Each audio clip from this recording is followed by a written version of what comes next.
नमो सिद्धाय नमो आयर्याय नमो उच्चायाय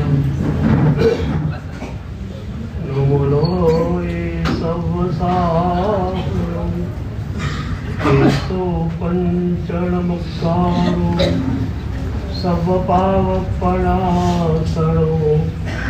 मंगलानं च सर्वेतिं परमं हवै मंगलम् मंगलं श्रीमदर्हन्तो मंगलं दिनशासनं मंगलं सकलः संघो मंगलं पूजकानि कृतापराधेऽपि जने कृपामन्धरतारयो ईषद्वाक्पार्द्रयोर्भद्रं श्रीवीरजिननेत्रयो कमरे धरणेन्द्रे च सोचितं कर्म कुर्वति प्रभुस्तुल्यमनोवृत्ते पार्श्वनाथ श्रीस्तुवम् ज्ञान क्रियाधिकार्य कुशल प्रद्युम्न जेता गुरु अन्तर्लोचनमेकमस्ति सुतरां प्रोद्भासितं यस्य वै ओंकारेण सुसेवितोऽपि सततं ओंकार सेवापर सोऽयं सौम्यमनः सदा विजयते श्रीसिद्धिसूरीश्वर सोऽयं सौम्यमनः सदा विजयते श्रीभद्रसूरीश्वर सोऽयं सौम्यमनः सदा विजयते ओंकारसूरीश्वर सोऽयं सौम्यमनः सदा विजयते अरविन्दसूरीश्वर। पूज्यपाद आनंद गणजी भगवंतरी परावारी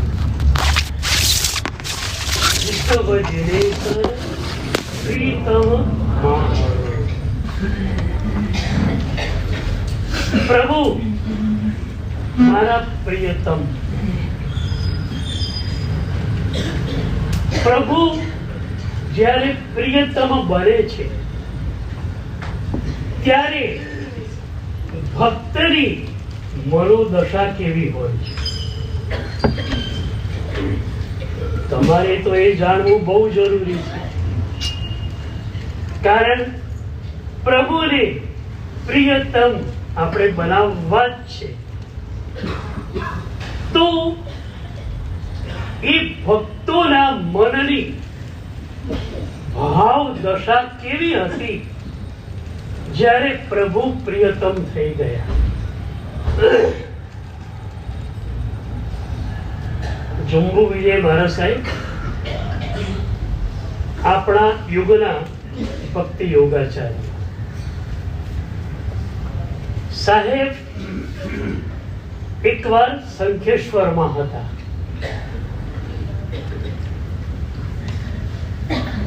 આપણા ભાગ્યેશ વિજય સૂરી પણ એ વખતે શંખેશ્વરમાં એ વખતે જંબુ વિજય મહારાજ સાહેબે ભાગ્યેશ વિજયને કહ્યું કે ભાગ્યેશ વિજય અમદાવાદથી એક મહાત્મા આવવાના છે એમને સંશોધનમાં અને પ્રભુ ભક્તિમાં બહુ જ રસ છે મારે એમને મળવું છે તો એ આવે ને ત્યારે મને કહેજે એમાં અચાનક 4 દિવસ પછી સાહેબજીનો વિહાર ગોઠવાયો બાજુનું જ ગામ આગળિયાણા ત્યાં જવાનું હતું સાંજે 5 કિલોમીટર જવાનું સવારે પેલા ગામ જવાનું સાહેબજી 4 વાગે દેરાસરમાં પધારી ગયા. 5 સવા 5 નીકળવાનું હતું, પણ પ્રભુ પાસે ગયા પછી સાહેબ ઉઠી શકતા નહોતા. રીતસર તમને લાગે કે કેવું પ્રભુનું સંમોહન છે. પછી માંડ માંડ સ્તવનો પૂરા કરે, ઊભા થાય, બહાર તો નીકળે, પણ છેલ્લી ચોકીએ જાય, પ્રભુને જોયા કરે, ફરી ખમા સમાન નીચે ઉતરે ચોકમાં. અત્યારે તો ચોક ટાઇલ્સ વાળો છે, એ વખતે ધૂળિયો ચોક હતો. પણ એ ચોકમાંથી દાદા દેખાતા હતા, ફરી પાછા ખમા સમાન. લાગ્યું કે મોડું બહુ થઈ ગયું છે, ફટાફટ વિહાર કર્યો. ભાગ્યેશ વિજય સુરીને પણ અઠવાડિયા પછી આડરિયાણા જવાનું થયું. સાહેબે પહેલો સવાલ કર્યો, ભાગ્યેશ વિજય, પેલા મહાત્મા અમદાવાદથી આવવાના હતા, એ આવી ગયા કે નહીં? ભાગ્યેશ વિજય નવાઈમાં પડી ગયા. એ કે સાહેબ, આપે વિહાર નક્કી કર્યો ને, એ જ દિવસે સવારે એ મહાત્મા આવી ગયેલા. પણ એમનો વિહાર લાંબો હતો, થાકી ગયેલા. એમને ખબર નહીં કે આપણો સાંજે વિહાર છે. બપોરે એમને સમાચાર મળ્યા કે સાહેબ તો 4 વાગે દેરાસર પધારે છે અને તરત એમનો વિહાર છે. એટલે એ ફટાફટ તૈયાર થઈ આપ બેઠા દેરાસરમાં. પછી આપની પાસે આવીને જ બેસી ગયેલા. આપની જોડા જોડ 2 કલાક બેઠેલા.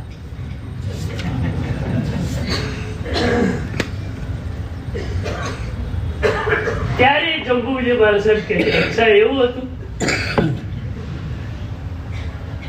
તો પૂછે છે ભાગ્યેશ વિજય, સાહેબ 2 કલાક આપણી જોડે બેઠેલા, આપણે ખ્યાલ નથી? ત્યારે એમણે કહ્યું, ભાગ્યેશ વિજય, શંખેશ્વર દાદો મારો હાજરા હજુર સામે બિરાજમાન હતો ત્યારે બાજુમાં મારી નજર જાય ખરી.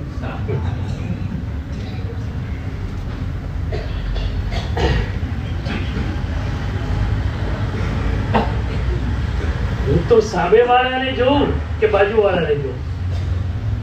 તમે કોને છો?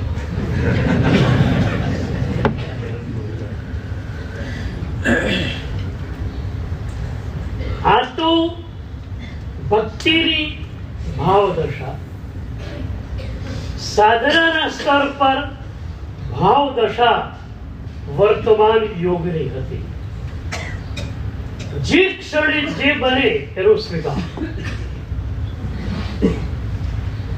અમે લોકો પરમ આનંદમાં છીએ. કોઈ પણ મહાત્માને પૂછો, સાહેબજી આટલો બધો આનંદ તમારી પાસે કેમ છે? કારણ એક જ કહેશે, એક તો પ્રભુની કૃપા અને બીજું વર્તમાન યોગ. આવતી ક્ષણની કોઈ ચિંતા નથી. હું વિહાર કરતા ચાણસમાં ગયેલો. મહેસાણાથી પાટણ જઈએ અને ચાણસમાં થઈને જવાય. તો અમે લોકો મહેસાણાથી ચાણસમાં ગયા અને તમારે ત્યાં હમણાં ચોમાસું કરી ગયેલા મહાત્મા ઈશ્વરત્ન સુરીજી પાટણથી ચાણસમાં આવ્યા. મહાત્માઓનો સંગ થાય એટલે જલસો. આખો દિવસ સ્વાધ્યાય વગેરે ચાલ્યું. એક નાના મહાત્મા હતા જે મારા પુસ્તકો બહુ વાંચતા હતા. એમણે કહ્યું, સાહેબ થોડો સમય આપનો જોઈએ. કેટલાક પ્રશ્નો છે સોલ્વ કરવા છે. મેં કહ્યું ઓકે. સાંજે અમે બેસી ગયા.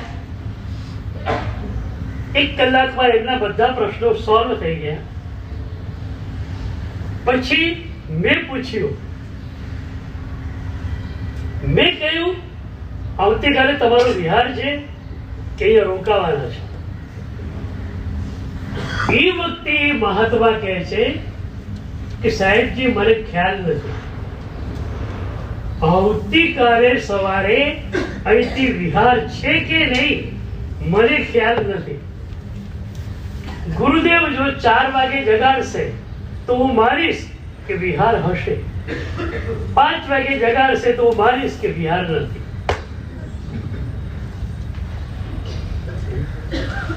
આવતી ક્ષણ માટે પણ એ અપ્રતિબદ્ધ, ટોટલી અનકમિટેડ. મારા 4-5 વર્ષના કાર્યક્રમો નક્કી છે. 4-5 વર્ષના તો એકદમ ફિક્સ થયેલા, એ પછીના પણ ચોમાસા 5-7 નક્કી થયેલા છે. પણ હું વર્તમાન યોગનો માણસ છું.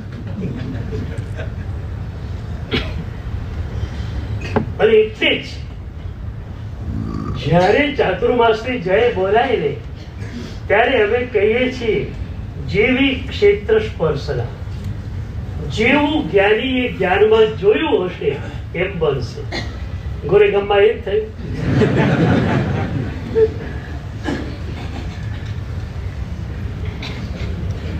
હવે એકદમ મજામાં. ગોરેગામ આવવાનું ન થયું એનો રંજ ન હોય, આવવાનું થયું એનો આનંદ ન હોય. બસ એક સરખી ધારા ચાલ્યા કરે. તમને મારે એ વર્તમાન યોગની ભેટ આપવી છે. ભૂતકાળ ગયો, બોલો જે ઘટના ઘટી ગઈ, તમે એના માટે ગમે એટલો વિચાર કરશો, એ ઘટના બીજી રીતે રિપીટ થવાની હતી ખરી? થઈ ગઈ, થઈ ગઈ. સ્વીકાર સિવાય બીજો કયો માર્ગ ત્યારે છે? તમારા 99% સંઘર્ષો ભૂતકાળની ઘટનાઓ સાથે જોડાયેલા છે. આ આમ કેમ થયું, આણે આમ કેમ કર્યું, થવાનું જ હતું. આપણે ત્યાં 2 ધારા છે. ભક્તિની ધારા જોઈએ તો મેં પહેલા કહ્યું હતું એમ, અનંત કેવળ જ્ઞાની ભગવંતોએ જ્ઞાનમાં જોયું છે તેમ બન્યા કરે. અને સાધનાની ધારા જોઈએ તો ક્રમબદ્ધ પર્યાય. જે પર્યાય જે ક્ષણે ઉદયમાં આવવાનો છે એ જ ક્ષણે ઉદયમાં આવવાનો છે. એમાં કોઈ ફેરફાર થવાનો નથી. ઇન્દ્ર મહારાજાએ પ્રભુને કહ્યું કે પ્રભુ, વર્ષમાં ગ્રહ આપણી જન્મ રાશિ પર બેસે છે, થોડુંક આયુષ્ય આપ વધારી દો. ત્રિલોકેશ્વર, અખિલ બ્રહ્માંડેશ્વર પરમાત્મા શું કહે છે? ઇન્દ્ર, જે પર્યાયો જે રીતે ખુલવાના હોય એ જ રીતે ખુલે છે. પ્રભુ એમ કહે છે કે જે પર્યાય જ્યારે જે રીતે ખુલવાના છે એ રીતે ખુલે છે. આપણે બધા પ્રભુના ભક્ત છીએ. તમારે તો બીજું કઈ નહીં, મારા ભગવાને કહ્યું છે એટલે માની લેવાનું. ગમે તેવી ખરાબ ઘટના ઘટે, તમે એકદમ પ્રસન્ન હો. કોઈ મિત્ર બહારથી આવેલો હોય, નવાઈ લાગે, આટલી ખરાબ ઘટના ઘટી, તમે પ્રસન્ન છો? તો તમારો જવાબ હોય, હા, મારા ભગવાને કહ્યું છે કે જે પર્યાય જે વખતે ખુલવાનો છે એ વખતે ખુલવાનો છે, તો આ પર્યાય આ વખતે ખુલવાનો હતો, ખુલી ગયો. પ્રભુ તમારી કેટલી પીડાને લઈ લે, બોલો. અમે એક ક્ષણ પણ પીડામાં નહીં, એનું કારણ આ વર્તમાન યુગ છે. સાધુ સાધ્વીઓને રોગ આવે છે, રોગનો પણ સહર્ષ સ્વીકાર છે.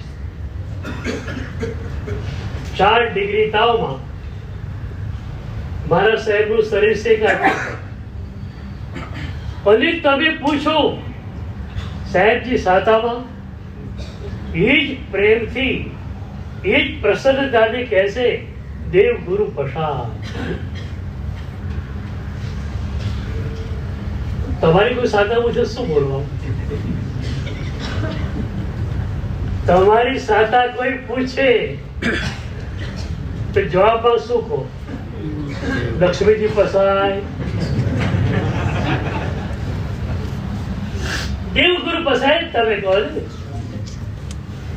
તમે કહેવાના આજ દેવ ગુરુ પસાર. અને બહુ મજાની વાત છે કે જે પણ સાતા, જે પણ સુખ, જે પણ આનંદ તમને મળે એ માત્ર ને માત્ર પ્રભુ અને સદગુરુની કૃપાથી જ મળે. એક શ્રદ્ધા આ જો બરોબર જામી જાય કે પ્રભુની કૃપા, સદગુરુની કૃપા છે, હું મજામાં છું, આનંદમાં છું. પ્રભુનો ભક્ત ક્યારે પણ ઉદાસ બને નહીં.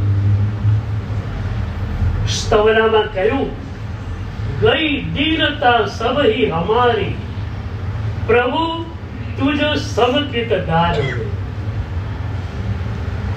શું પ્યારા શબ્દો આવ્યા.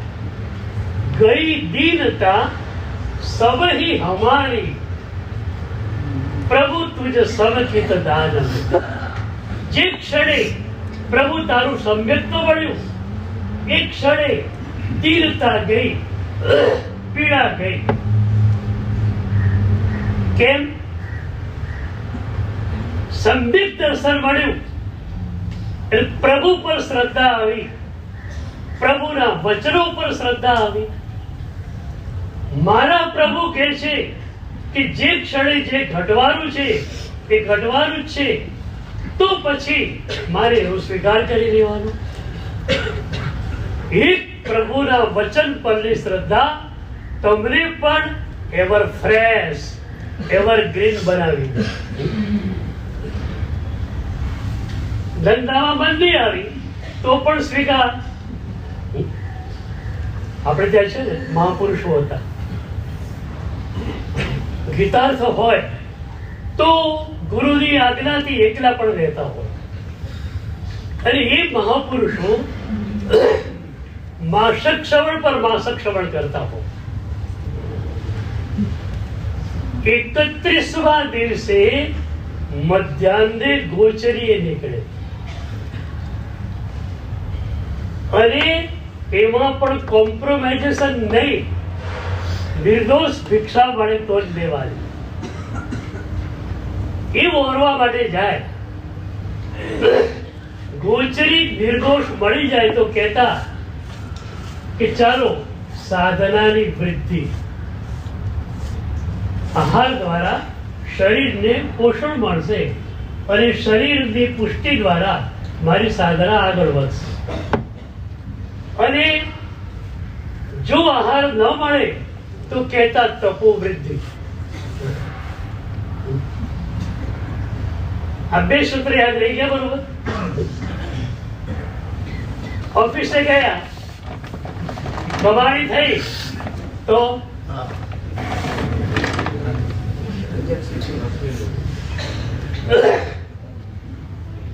પૈસા વધ્યા, પણ તમારા તો નહીં રે, પ્રભુના ને.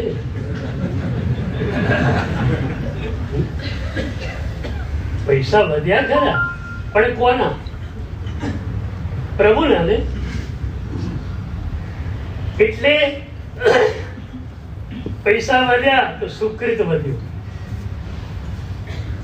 અને કમાણી ન થઈ તો સૂત્ર બદલી દેવાનું, સારું થયું, વધારે પડતો મોહ આસક્તિ નહીં થાય.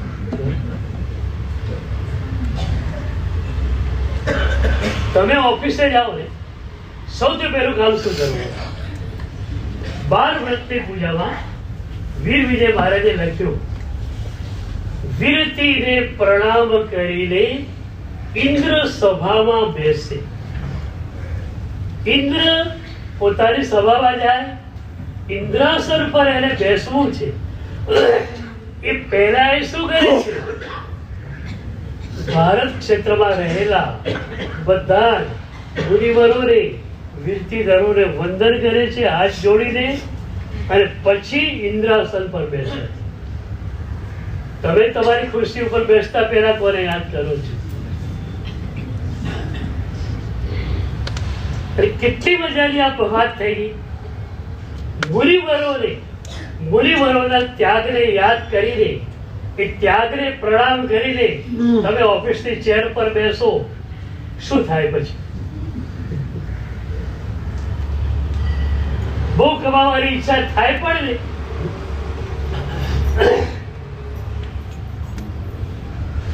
તો પૈસા મળ્યા, પણ માલિકિયત કોની? તમે કહેશો પુણ્યથી મળે, બરોબર? બરોબર. પુણ્યના માલિક કોણ? નવ તત્વ કોણે બતાવ્યા? પ્રભુએ બતાવ્યા. પુણ્ય તત્વ બતાવ્યું કોણે? પ્રભુએ. તો પૈસા તમે કમાયા, માલિકિયત કોની? મેનેજર કમાય, પણ મેનેજર તો મહિને કેટલું મળે? 10,000 20,000 પગાર હોય, બાકીનું બધું શેઠનું હોય. કમાય એની બુદ્ધિ, પણ માલિકિયત કોની? એક યુવાને એક પ્રવચનમાં નિયમ લીધો. રત્ન સુંદર સુરીનું પ્રવચન, અને એમાં એમણે એ જ વાત કરી કે તમારી પાસે જે કઈ છે બધું પ્રભુનું છે. પ્રભુને કેટલું આપવું છે? એ યુવાને નિયમ લીધો, હું જે કમાઉં માર્ચ એન્ડિંગે નેટ પ્રોફિટ જે રહે એમાંથી 10% પ્રભુ ભક્તિમાં, એટલે કે પ્રભુએ કહેલા કોઈ પણ ક્ષેત્રમાં વાપરવા. 10% મારા નહીં. 3 વર્ષ પછી એ યુવાન રત્નસુંદરજીને મળ્યો. રત્નસુંદરજી ઓળખી ગયા, ઓ આ પેલો 10% વાળો. એટલે એમણે પૂછ્યું કે ભાઈ નિયમ ચાલે છે કે નહીં? 10% વાળો.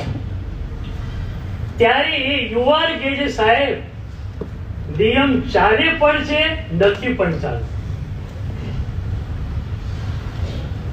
અરે ભાઈ બેવું તો કેમ બને? કાં તો નિયમ ચાલતો હોય, કાં તો ન ચાલતો હોય.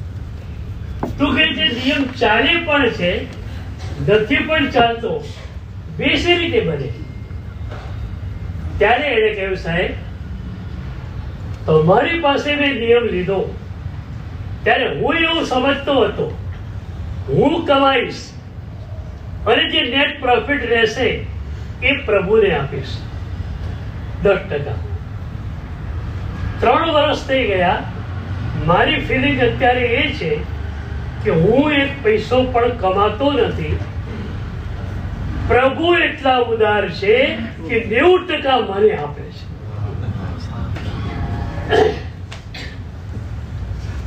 પહેલા હું કમાતો હતો એની સ્પીડ ક્યાં, અને આપણી પાસેથી નિયમ લીધો પછી જે નેટ પ્રોફિટ વધ્યો છે જેની કોઈ સીમા નથી.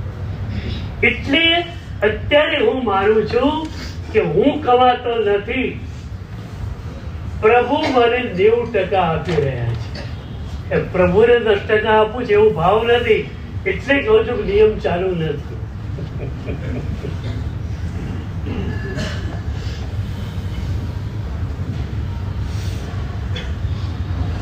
કેટલી મજાની ત્યાગની પરંપરા આપણી પાસે છે. હું એક ગામમાં ગયેલો,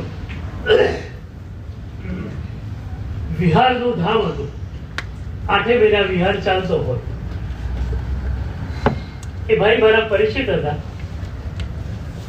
બપોરે બેઠેલા, મને કે સાહેબ, તમે લોકો પ્રવચનમાં કહેતા હો કે શારીપત્રના આત્માએ એક વાર મારા સાહેબને વરાયું, બીજા જન્મમાં પેઢીઓની પેઢીઓ ઉતરવા. મને ક્યાં તો વિહારનું ધામ, 8 મહિના વિહાર ચાલુ હોય છે. ખૂબ ભક્તિથી વરાવું છું. હસતા હસતા કે એકે પેટી ઉતરી.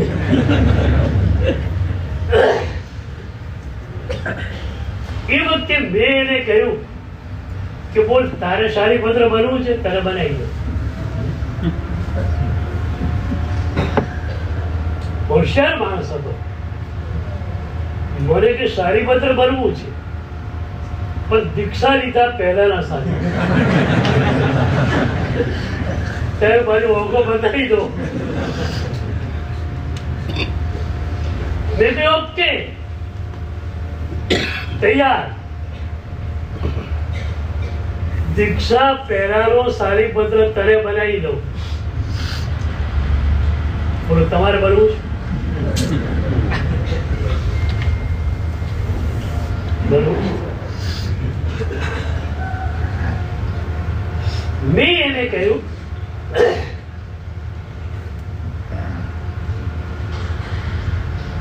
કે શારીપત્રની આંગણે એકવાર શ્રેણિક મહારાજા પધાર્યા. જે રત્ન કંબલ 1 લાખ સુવર્ણ મોહરની મગધનો સમ્રાટ ન લઈ શક્યો, એ રોજ એક પ્રજાજન બધી જ રત્ન કંબળો ખરીદી અને ઉપરથી પૂછે, 16 જ છે બસ? ભદ્રા માતાએ પૂછેલું રત્ન કંબળ વાળાને, 16 જ છે તારી પાસે? મારી પુત્ર વધુઓ તો 32 છે. પણ કઈ નહીં, 16 નું 32, એકલા 2 ટુકડા કરી નાખ્યા. એ પુત્ર વધુઓએ પગ લૂછી લૂછી ગટરમાં બધી ફેંકી દીધી. આ સમાચાર શ્રેણિક મહારાજાને મળ્યા. એમને થયું કે મારા નગરની પ્રતિષ્ઠા આણે રાખી. એ તો એ રત્ન કંબળ વાળો બહાર ગયો હોત તો કે શું આ નગરી રાજગૃહી એક જણો મારી સાલ લેવા વાળો ના નીકળ્યો, પણ આ માણસે મારી નગરની પ્રતિષ્ઠા રાખી. શ્રેણિક મહારાજ આવ્યા, ભદ્રા માતાએ સત્કાર કર્યો, શારીપત્ર પણ આવ્યા. પછી ભદ્રા માતાએ કહ્યું, સાહેબ, મારે ઘરે આપ પધાર્યા છો, થોડીક પ્રસાદી તો લો, કંઈક નાસ્તો. શ્રેણિક મહારાજે હા પાડી. વોશ બેસિનમાં હાથ ધોયા, હાથ લૂછ્યા, નાસ્તો કર્યો. પછી ખ્યાલ આવ્યો કે એક આંગળીમાંથી વીંટી નીચે પડી ગઈ છે.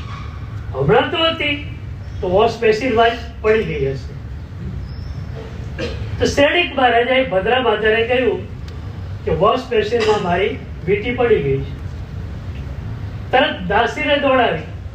વોશ બેસિનનું જોડાણ હોજ સાથે હતું. દાસી હોજ પાસે ગઈ. હોજમાં ઢગલો વીંટી. દાસી ચબરા કરંડીઓ ભરી અને વીંટી લઈને આવી કે મારા જેવા તમારી વીંટી થઈ. એ દેવતાઈ વીંટી પાસે શ્રેણિક મહારાજની વીંટી સાવ ફીકી રાખતી. શ્રેણિક મહારાજે વીંટી લઈ લીધી પોતાની. પછી પૂછ્યું, હોજમાં આટલી વીંટીઓ હોય તમારે ત્યાં? ત્યારે ભદ્રા માતાએ કહ્યું, સાહેબ, આપણે તો ખ્યાલ છે 99 પેટી રોજ ઉતરે છે, 33 પેટી દાગીનાની હોય છે. મારો શારીપત્ર અને એની 32 પત્નીઓ રોજ દેવતાઈ અલંકારો પહેરે. બીજી સવારે બાથરૂમમાં નાહવા માટે જાય તો બધા જ અલંકારો છોડીને આવે, ફેંકીને આવે. કે બધા જ બાથરૂમમાંથી હોજમાં બધું ભેગું થાય.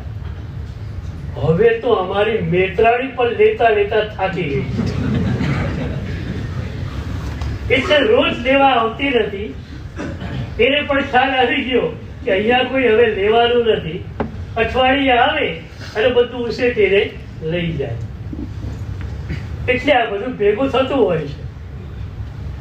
મેં પેલા ભાઈને કહ્યું, હવે તને શારીભદ્રની વ્યાખ્યાનો ખ્યાલ આવ્યો? આજનું મળેલું આવતીકાલે ફેંકી દે, એનું નામ શારીભદ્ર.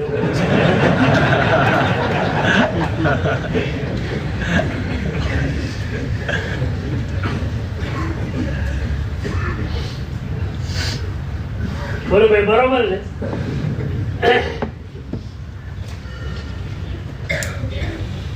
એક ભાઈ મને કે સાહેબ, એ તો શારીભદ્ર હતો અને ઉપર એનો પિતા દેવ થયેલો હતો, મોકલતો હતો. અમારે કોના આધારો પર ફેંકી દેવું? મેં કહ્યું, દેવ પણ આપતો તો ક્યારે? ઘણાના બાપ મરી ગયા, ઘણાના દેવલોકમાં પહોંચી, કોઈએ પેટીઓ મોકલી નહીં. આ શારીભદ્રનું પુણ્ય હતું માટે પેટી આવતી હતી, નહીં કે એનો પિતા કારણ હતો. તો શારીભદ્રને પોતાના પુણ્ય ઉપર વિશ્વાસ હતો. આજે ફેંકી દો, કાલે ભણવાનું જ છે. તમને તમારા પુણ્ય ઉપર વિશ્વાસ કરો કે નહીં? ચલો, આજે મળેલું કાલે ફેંકી ના શકો. માર્ચ એન્ડિંગ હિસાબ કર્યો, ખાધું પીધું ખર્ચ્યું તમારું. હવે જે વધ્યું એ પણ નહીં. તો એમાંથી કેટલા પર્સન્ટેજ એ બોલો?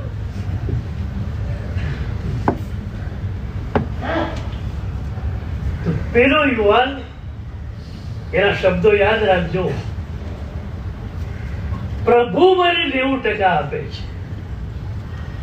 હું પ્રભુને આપું છું. એ વાત 1 વર્ષ સુધી રહી, બીજા વર્ષે એ વાત ભૂસાઈ ગઈ.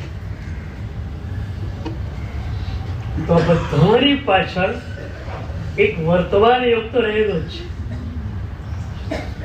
ભૂતકાળનો વિચાર કરવો નથી.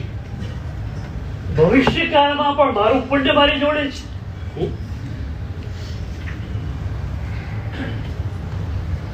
આજે તો લોકોને પૈસા ક્યાં રાખવા એની મુશ્કેલી. તમે તો હજુ આરામથી સુવો છો, પેલો અબજોપતિ હોય ને, રાત્રે ઊંઘ પણ ના આવે. આમ કોલબેલ વાગે ને, આઈટી વાળા આવ્યા છે, ઈડી વાળા આવ્યા, કાં તો આઈટી વાળા કાં તો ઈડી વાળા.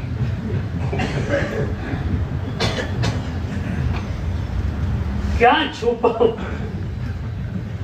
એ લોકોની મુશ્કેલી એ છે કે છુપાવું ક્યાં? સારું, એક રેડ પડશે અને એક જગ્યાએ નહીં, એક સાથે 25 જગ્યાએ રેડ પાડી નાખશે. છુપાવવું ક્યાં? તો ભેગું શું કરો? કે આરામથી ખા પીને મજા કે. હવે એટલું વધારાનું રાખે અને 2 નંબરનું રાખે. ખાઈ પણ શકે નહીં આરામથી, સુઈ પણ શકે નહીં આરામથી. એ પૈસા શું કરવાના? એક વાત તમને કહું, સંપત્તિ અથવા કોઈ પણ પદાર્થ એ સુખ ન આપે, સુવિધા આપે. આટલું યાદ રાખો. એ સંપત્તિ તમારી પાસે છે, તમારે એકદમ નાનકડા ફ્લેટમાં રહેવાનું નહીં થાય, એ મોટા ફ્લેટમાં જતા રહેશે. પણ મોટો ફ્લેટ મળ્યો એથી સુખ મળ્યું નહીં માનતા. સુખ તો ફેમિલી મેમ્બર્સમાં પરસ્પર સંપ હશે તો સર. વાલકેશ્વરના એક ઘરની ઘટના છે. 4 દીકરા, 3 કાર આવી ગયેલી, 4થી કાર બુકિંગમાં હતી. આભારી પહેલા છે ને કાર ઝડપથી મળતી નહોતી અત્યારની જેમ. 3 કાર આવી ગયેલી, 4થી કાર બાકી. એક સવારે 3 ભાઈઓ 3 કાર લઈને જતા રહ્યા. 4થો પાછળ રહ્યો, કાર નથી. એટલો બગડ્યો એ, શું મારે ટેક્સીમાં ભરવાનું કે છે? મારા જેવો શ્રીમંત માણસ ટેક્સીમાં જાય કે છે? મારું સ્ટેટસ શું? ભલે સાથે જે લડ્યા છે બધા 4 તો સંપત્તિ કે પદાર્થ સુખ નહીં આપે. તમારા પૂર્વજોને જુઓ, મેં તો જોયેલા છે. અને મારા ગુરુ મહારાજની આંખે એમના પૂર્વજોને જોયા છે કે એ લોકો એટલા સુખી હતા. ગામમાં રહે, આગળ દુકાન, પાછળ ઘર. કોઈ પણ ઘરે ગયો, એક કામ છે, ઉભો રે ભાઈ, હું જઈને આવું છું, જમવાનો ટાઈમ છે, તો બેસી રહે. કોઈ ટાઈમની પાબંદી નહીં. શું ત્યાં સુધી 2 કલાક આરામથી સુવો, ઘરાક બેસી રહે છે. એટલી આરામની જિંદગી. સંપત્તિ કેટલી હોય એટલી. એ જમાનામાં 25-50 હજાર હોય ત્યારે તો બહુ સુખી માણસ ગણાય. લખપતિ બન્યો તો ઓહો, લખપતિ છે અમારા ગામમાં. પૈસા ઓછા હતા, સુવિધાઓ ઓછી હતી, સુખ વધારે હતું. આજે પૈસા વધ્યા, સુવિધાઓ વધી, સુખ વધ્યું કે ઘટ્યું? બોલો.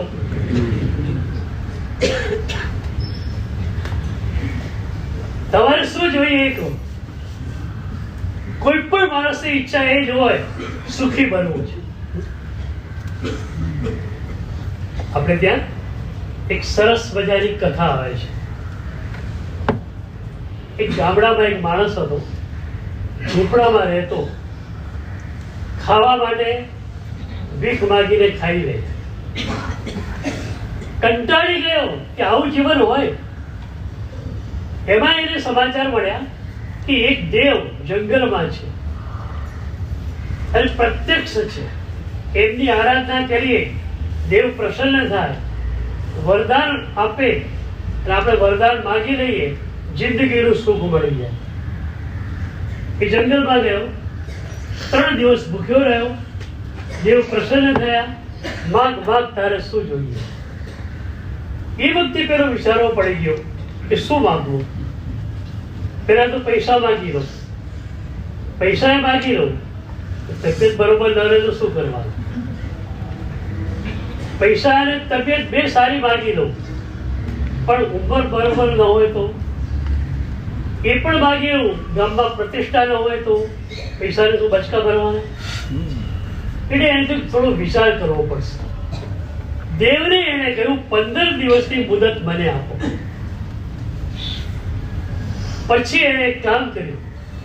ગામમાં જે નંબર 1, નંબર 2 ગણાય એ બધાની મુલાકાત લેવાની શરૂ કરી. બાજુમાં એક શહેર પણ હતું, શહેરમાં પહોંચી ગયો. શહેરમાં ગયો, એક મોટી પેઢી, શેઠનું ઘર જોયું, 7 માળની હવેલી. ઘરે પણ એકદમ સરસ મજાનું, પેઢી પણ મોટી, 25-50 તો ગરીબો કામ કરે. શેઠ ખાલી ગાડી તકે બેઠેલા. લાગ્યું કે સુખી માણસ છે. ઓટલે બેઠેલો. એ જમાનાના શ્રેષ્ઠીઓ પણ કેવા હતા, બહુ ભલા. એમણે આને બોલાયો, ભાઈ અહીંયા તારે કઈ જોઈએ છે? જમવું હોય તો જમવાનું કરાવી દઉં. તારે કઈ પૈસા જોઈએ છે? જોઈતા હો તો મને કહી દે. પેલો કે સાહેબ ગઈકાલે કહી દો તો બધું માગે, હવે કે માગું એમ નથી. મને દેવનું વરદાન મળ્યું છે, એટલે મારે તમને પૂછવું છે કે તમે સુખી છો ને, તો તમારા જેવું રેડીમેડ સુખ માગીએ. તમારું ઘર સરસ, દીકરાઓ રમતા જોયા ઘરે, તમારી તબિયત સારી લાગે છે, પાંચમા તમે પૂછાવો છો, બધી રીતે તમે સુખી લાગો છો, તો તમારા જેવું સુખ માગી લઉં? શેઠને ખબર પડી કે દેવ રાજી થયા છે. ના ના કે છે, મારા જેવું માગતો નહીં કે છે. કેમ? એ જમાનામાં ડાયાબિટીસ તો હતું, એને બધું પ્રમેય કહેતા. તો કે મને ડાયાબિટીસ છે, એટલે વૈદ્યની એવી ચરી મારે પાડવાની હોય છે, કડવા ઉકાળા પીવાના, સવારે દૂધ વગરનું ખાલી ઉકાળો અને લુખ્ખા ખાખરા ખાવાના, બપોરે લુખ્ખી રોટલી અને કારેલાનું શાક, સાંજે લુખ્ખી ખીચડી અને થોડીક દૂધ.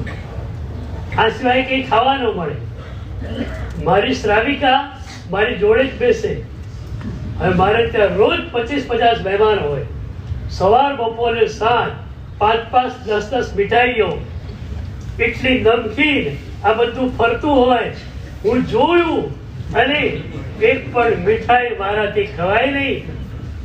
હાથમાં લેવાનો વિચાર કરું, શ્રાવિકા કે નહીં, તમારે લેવાનું નથી. એ શેઠ કે છે, મને લાગે છે મારા કરતા કોઈ કઠિયારો સુખી હોય. જંગલમાંથી લાકડા કાપી લાવે, 12 વાગે આવે અને એને એની પત્ની રોટલો અને શાક ખાય, અને એમાં જે મજા આવે મને ખાતા મજા નથી આવતી. ખાવાનું લુખ્ખી રોટલી અને શાક અને જોવાની મીઠાઈ, બળી બળીને હેરાન થઈ જાઉં. મારા એવું માગતો તે. ચાલો તમારા નામ પર ચોકડી, બીજાને ત્યાં ગયો. એને પણ આજ વાત કરી. પેલો કે ના ના, મારા જેવું માગતો નહીં. ગઈ કેમ સાહેબ, શું થયું? મારે દીકરો નથી કે છે.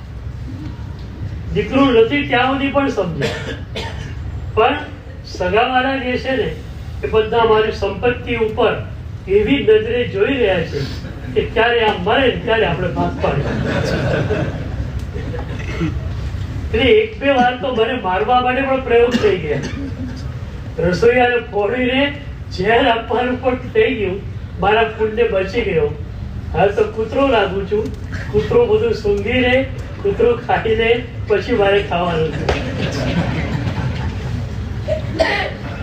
ત્રીજા ને ત્યાં એને કેવું મારે જેવું નહીં માંગતો. કેમ?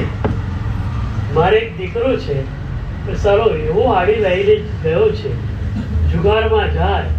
હું મહેનત કરી કરીને કમાઉં છું, પેલો એક જુગારની મહેનતમાં લાખ રૂપિયા હારીને આવે છે.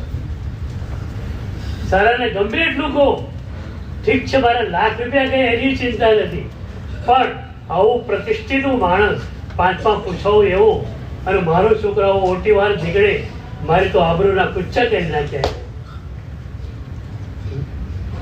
બધી જગ્યાએ ફર્યો. જવાહરનગરમાં નહીં આવેલો.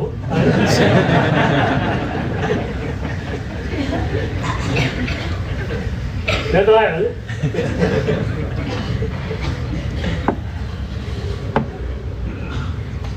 13 દિવસ થયા, આનું કઈ ઠેકાણું પડતું નથી.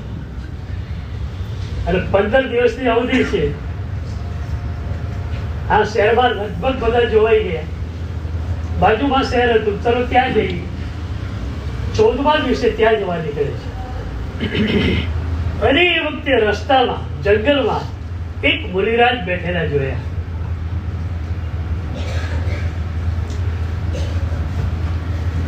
એ જૈન ધર્મ ને સમજતો નથી. બિચારાને હિન્દુ ધર્મ શું એ પણ ખબર નથી. પણ એને જોતા લાગ્યું કે માણસ શ્રીમંત છે. આનો ચહેરો ઘેર છે, કારણ કે ઘણા બધા ચહેરા જોઈ લીધા. આ માણસ બહુ સુખી લાગે છે. બેસી ગયો. મારા સાહેબ ધ્યાનમાંથી બહાર આવ્યા. મારા સાહેબ, તમે સુખી છો? સાહેબ કે પરમ સુખી છું. લાગે જ છે તમારા ચહેરા ઉપર. તારા આટલાના ચહેરા જોયા, પણ તમારા ચહેરા જેવું સુખ જોવાની નથી. એને દેખાડું, તમને દેખાય છે.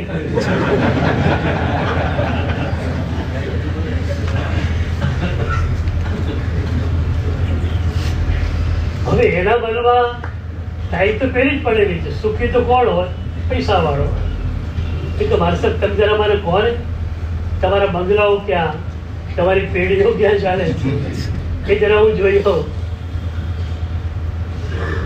સાહેબ કે મારે બી બંગલો નથી, પેઢી નથી. આ એક બે પાત્રા છે મારી પાસે, આ કપડો ઓઢ્યો છે એ મારો છે, મારું કઈ છે જ નહીં. સુખ ઓછું મારો સાહેબ, તમારું કઈ નથી, તોય તમે સુખી છો. તમારું કઈ નથી અને તોય તમે સુખી છો. મારા સાહેબ કે કઈ નથી માટે સુખી છું.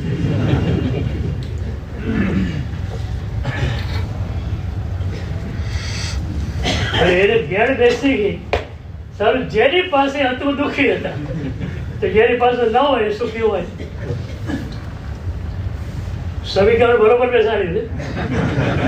જેની પાસે લાખો કરોડો હતા બધા દુઃખી છે, જેની પાસે કઈ ના હોય એ સુખી હોય. હવે એને નક્કી કર્યું ક્યાંય જવું નથી. હવે આ મારા સાહેબ જેવું સુખ આપણને જોઈએ. તો સાહેબ બરાબર તમારે જેવું બનાવી દો. સાહેબ કે એમ ન બનાવાય, અમારી જોડે રહેવું પડે, ટ્રેનિંગ લેવી પડે, અભ્યાસ કરવો પડે, પછી અમને યોગ્ય લાગે, અમારા ગુરુ મહારાજને યોગ્ય લાગે તો આવું જીવન મળે. કઈ વાંધો નહીં, બધું કરવા હું તૈયાર છું. હવે દેવ પાસે જવાની જરૂર નથી. અને એને દીક્ષા લીધી અને પરમ સુખી બન્યું. આ ઘટના કેટલી તો મજાની છે.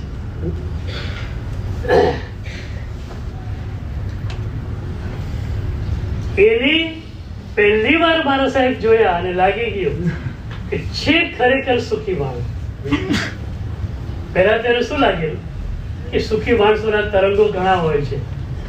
સુખી માણસો છે ને સાદા કપડાં પહેરી જંગલમાં ફરવા નીકળે, એમાં બી સાદા કપડાં પહેરીને જંગલમાં ફરવા નીકળ્યા.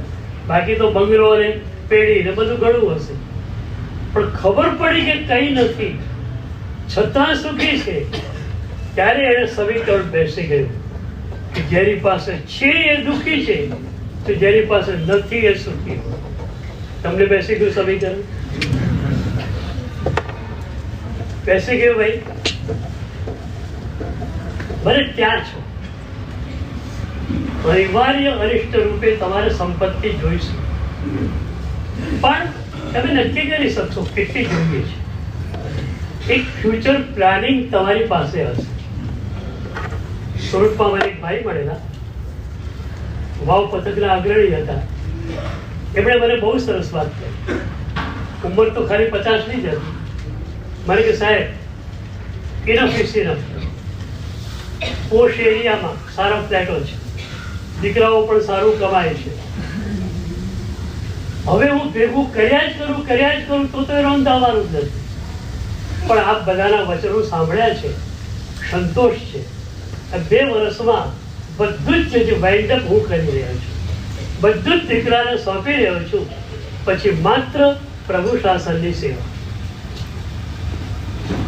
એક ફ્યુચર પ્લાનિંગ હતું.